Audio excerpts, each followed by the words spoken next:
je suis française et oui, je suis algérienne. Et je suis fière de mon histoire, car la mienne fait partie d'une lignée de résistants.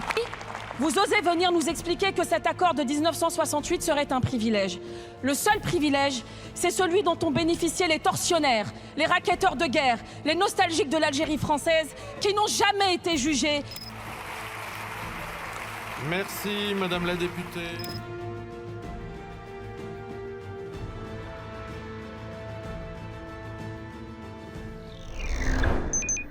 Il y a à peu près une semaine de cela, en fait, je suis tombée sur un tweet expliquant que si on avait besoin de chercher une mosquée, que si on avait besoin de trouver finalement des quartiers où il y a beaucoup de pourcentage de prénoms arabo-musulmans, il suffisait de cliquer sur ce site Ouvre ma France avec donc des cartes interactives où on peut retrouver toutes ces personnes-là. Et donc j'ai fait un signalement au ministre de l'Intérieur, lui demandant de fermer ce site, parce que je trouvais que c'était dangereux, effectivement, de compiler toutes ces informations.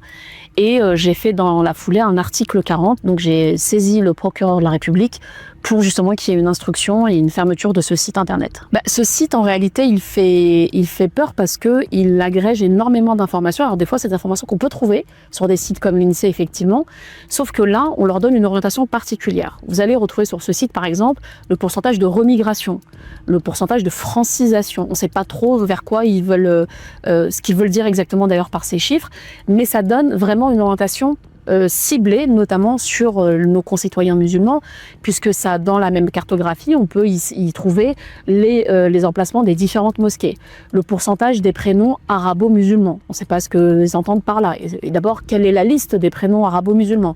Et donc, toutes ces informations-là, on peut la trouver. Puis, ils font ensuite des tableaux, des corrélations, par exemple, entre les chiffres de la délinquance et le pourcentage d'immigrés. Alors qu'il n'y a pas d'études aujourd'hui qui démontrent le lien entre les deux, eux, ils mettent en parallèle ces statistiques pour tenter de démontrer qu'il y aurait un lien direct entre le pourcentage de personnes issues de l'immigration qui porteraient des prénoms arabo-musulmans ou d'Afrique subsaharienne, des quartiers politiques de la ville, donc on sait que ce sont des quartiers prioritaires où les gens ont des revenus très faibles, et donc ils mettent tous ces chiffres en parallèle. Et ce qui est très inquiétant, je trouve, c'est que c'est une forme de fichage finalement des musulmans dans notre pays, en disant, voilà, ils sont là, ils sont dans ces quartiers-là, ils fréquentent ces endroits-là. D'ailleurs, la suite du site, ils veulent prévoir de mettre les commerces halal, donc en mettant par exemple les kebabs, tout ce type de restauration. Et donc vraiment, là, on cartographie les musulmans réels ou supposés, parce que c'est pas parce qu'on porte un prénom arabo-musulman qu'on est forcément musulman. Et donc, ça met des cibles dans le dos. Je trouve que c'est extrêmement dangereux, puisque tous les défenseurs de ce site sont plutôt des gens plutôt de la mouvance extrême droite. On sait par ailleurs que régulièrement, il y a des attaques contre des mosquées en France. Il y a des femmes qui se font arracher leur voile sur l'espace public. Et donc là, en fait, tout simplement, on leur permet de trouver les lieux directement. S'il y a des gens qui veulent passer à l'acte et s'en prendre à des musulmans dans notre pays, eh bien là, tout est facilité par le biais de ce site. Alors, il n'y a pas de liste dans le sens où il n'y a pas de nom, prénom dessus, mais par contre, vous avez effectivement les emplacements.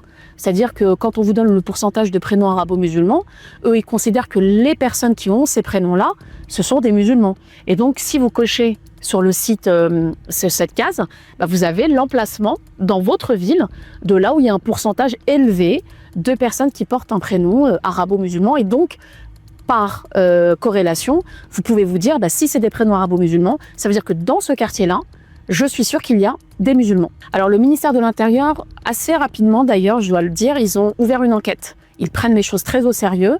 Donc ils ont effectivement ouvert une enquête auprès du ministère de l'Intérieur pour déjà regarder le site dans son ensemble, parce que déjà il y a des informations qui sont manquantes.